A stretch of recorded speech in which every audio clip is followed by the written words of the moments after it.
views and opinions expressed in Cold and Missing are exclusively those of the hosts. All parties mentioned are considered innocent until proven guilty in a court of law. Cold and Missing also contains adult themes and languages and is intended for a mature audience. Listener discretion is advised.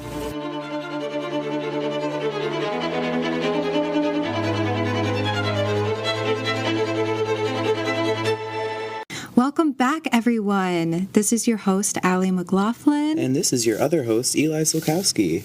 And we are back. This is our official 13th episode. I may have mislabeled them, but I think they're all in the correct order now. And we're on the road right now. We are coming to you from a hotel room in Cincinnati, Ohio, because Eli had some exciting stuff happen this week. Yeah, I have a furniture company, and I moved some inventory down to our friend's storefront store called The Generalist, and I'm selling some furniture there, which is really exciting. That's The Generalist in Johnson City, Tennessee. Really cool store. If you're in the area, please check it out. It's dope. And also, there's some really cool cow-printed furniture and frames there from Move Furniture Co., which is all from me, Eli Solkowski. But you might hear a little hotel noise, maybe a little highway noise. So I do apologize, but we have set up a really cool fort here to record this for y'all. So hopefully we're able to keep the distractions and outside noise to a minimum, but just a forewarning. So what do you have for us today? This is cold. This is a cold case, but this is something that has happened more recently. So I think this still has, I think all our cases still have a really good chance of being solved, but hopefully, like Abby and Libby, this will be resolved really soon. We recorded that episode, and then a week later, there was a development in the case. I'm not saying we are responsible for that at all, but maybe we got a little magic, a little mojo. So I found a case.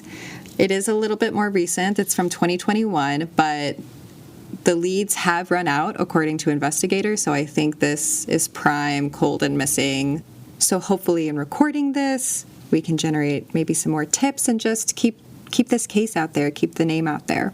So this week, we are covering Johnkelian Mathis, but he goes by John John, so that is what I will be calling him throughout this podcast. He is 17 years old. He was born on February 1st, 2004, and this takes place August 8th of 2021 in Knoxville, Tennessee. So a little background about John John. John John is 17 years old at this time, and he's about to start his senior year, and he's an incredible student. All of his teachers had great things to say about him. He had a 3.25 GPA, very proud. His family is very proud of this. He was projected to be a graduate scholar at his school, and he had been named Mr. Freshman and Mr. Sophomore, which is really cute. And it's, from everything I could gather and understand about this, it's like something you had to run for and kind of be elected by your peers. So 2 years in a row, he was the Mr. of the school. Mr. Freshman, Mr. Sophomore. So he was about to start his senior year at Austin East High School in Knoxville, Tennessee. At his high school, he was part of a West African drummer group. He was running back of the football team, and all of his friends, his family, teachers, they all talked about the smile that he had. He always had a smile on his face and an infectious laugh. He loved to listen to music, skateboard, and he loved doing backflips. This was a very specific thing that he would do. And he had started his own t-shirt company in high school, which was called YBC. So Saturday, August 7th, 2021. This day is the 35th annual Lonsdale Community Homecoming. And so this is a neighborhood homecoming. When I first read this, I thought it was like a school dance kind of homecoming, but it's just like a big block party. And hundreds of people attend this event. There's a lot that goes on during this. So there's parade.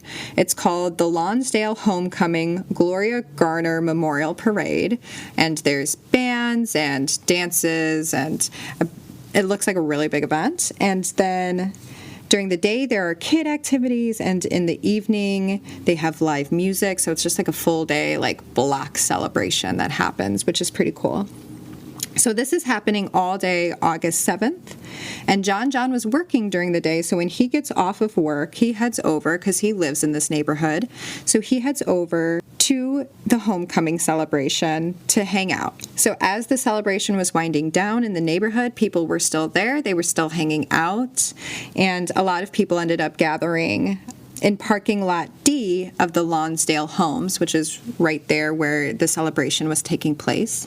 And if you're familiar with Knoxville, this would be the corner of Minnesota Ave and Pascal Drive.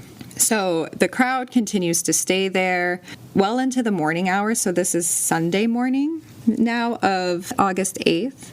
And a fight breaks out in the crowd and shots are fired. And 3 people are hit. There's Tricia Fisher, who's 29 years old, and Anthony Taylor, who's 25 years old. And then John John Mathis, who we are talking about, who's 17. So all of them are rushed to the University of Tennessee Medical Center, and this is ultimately where John John will pass away from his injuries, from his gunshot wound. But Tricia and Anthony, they both recover from the shooting, so John John's the only one who passes away.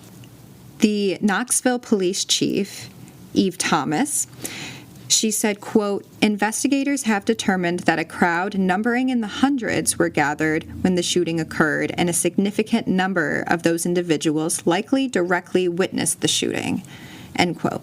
And then as the news of John John's death spread, one of his teachers was quoted as saying, he was in my drum classes, he played football, and he was just great at everything he put his hands on. He was the one student who always asked questions. He wanted to be great at everything. When you were around John John, you knew he was one of those kids that was going to make it, somewhere, someday. He affected every teacher he had. I know he did. He was just a charismatic, great kid with an amazing personality, end quote. So the next day, Monday, August 9th, 2021, this would have been John John's first day of senior year. And again, to quote the same teacher, to start school out like this after working all summer with the youth to try to prevent this violence is like a blow to my stomach. The first day of school was hard. I've been teaching 17 years, and I think yesterday was probably the hardest day I ever had, end quote.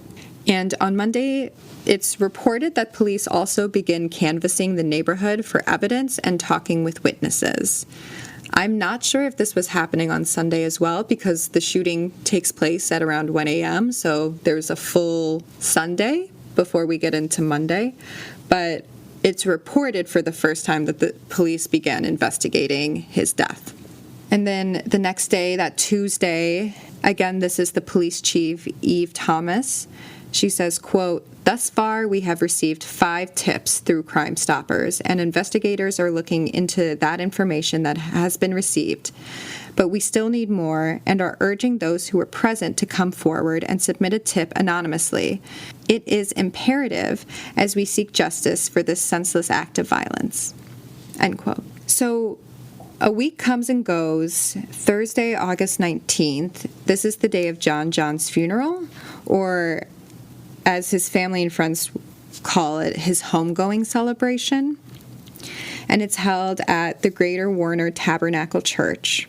And organizers of his homegoing celebration actually said that they needed a bigger church because there were so many people that wanted to say goodbye and show respect and love to the family. It was standing room only in the church, and people were waiting to get in. Lots of people spoke at his homegoing celebration.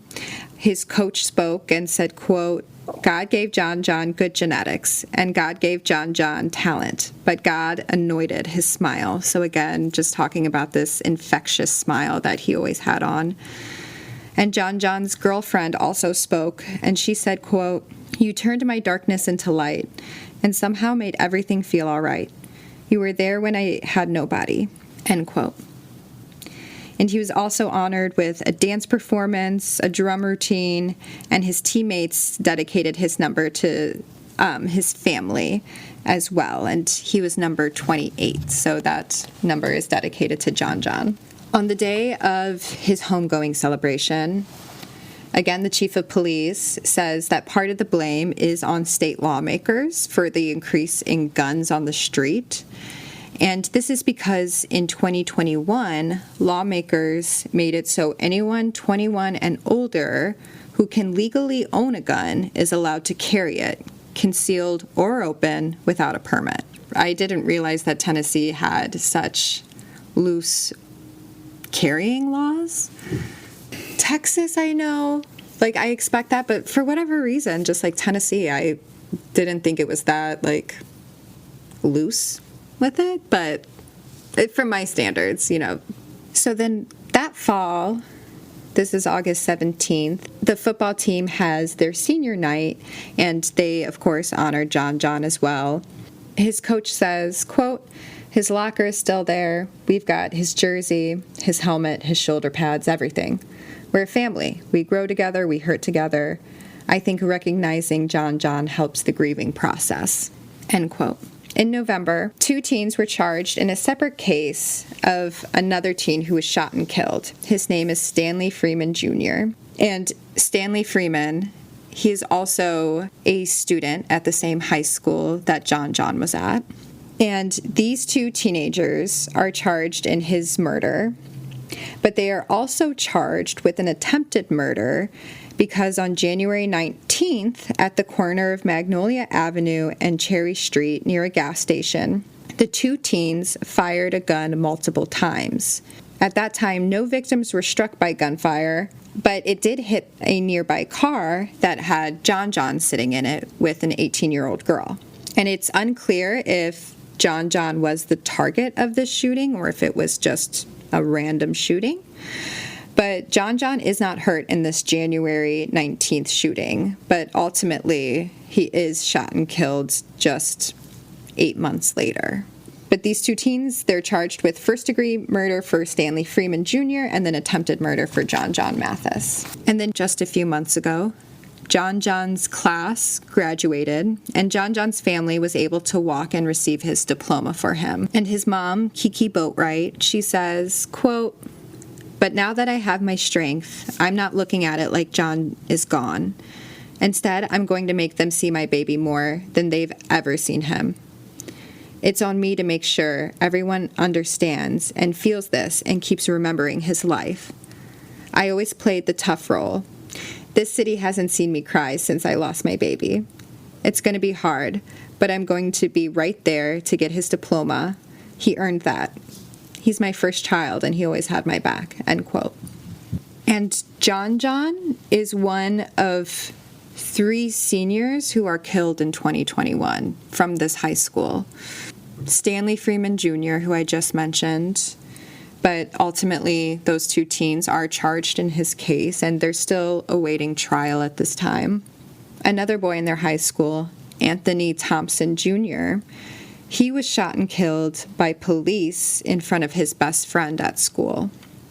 And to quote a newspaper, police video of the encounter shows Anthony asking police repeatedly to wait as they approached him in a bathroom before one officer fired at him after a gun in the pocket of his hoodie fell out and discharged after it hit the floor. He was carrying a gun because he was fearful for his safety. End quote. Ultimately, the courts will rule that the shooting is justified. So John John's is the only unsolved case from the senior class.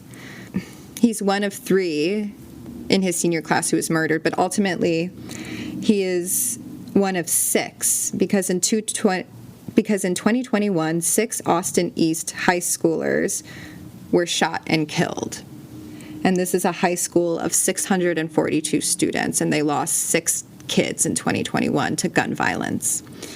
And of those 6 cases, 3 of those cases are still unsolved, and that's Janaria Mohammed, Jamarion Gillette, and then John John Mathis, who we are covering today. And then in Knoxville, Tennessee, teens made up 1/5 of all gun violence in the city. I kept thinking about the kids there and, like, the trauma of COVID, and then, like, you're losing classmates at such a rapid pace to, like, such violence. I really feel bad for all of these students in this school because they all have to have been affected by this.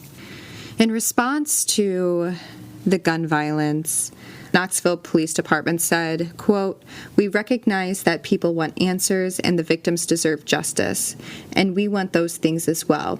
These types of cases take thoroughness and persistence. Investigators are working carefully and diligently to get answers and justice that we all want," end quote. But to date, no suspects have ever been named or are in custody. There have been several tips received, but investigators have said this several times that they need more tips. And if you have any, they ask you to call 865-215-7165, and you can remain anonymous. You can also go to easttnvalleycrimestoppers.org. That's easttnvalleycrimestoppers.org. Or there's also an app for Knoxville Police called P3, where you can also submit tips. The sources for today's podcast is East Tennessee Valley Crime Stoppers, WATE, WBIR, Knoxville Focus, and the Knoxville News Centennial, the Knoxville News Centennial, I have to say, they have covered this case the most, and that is where I got most of my information from on this case.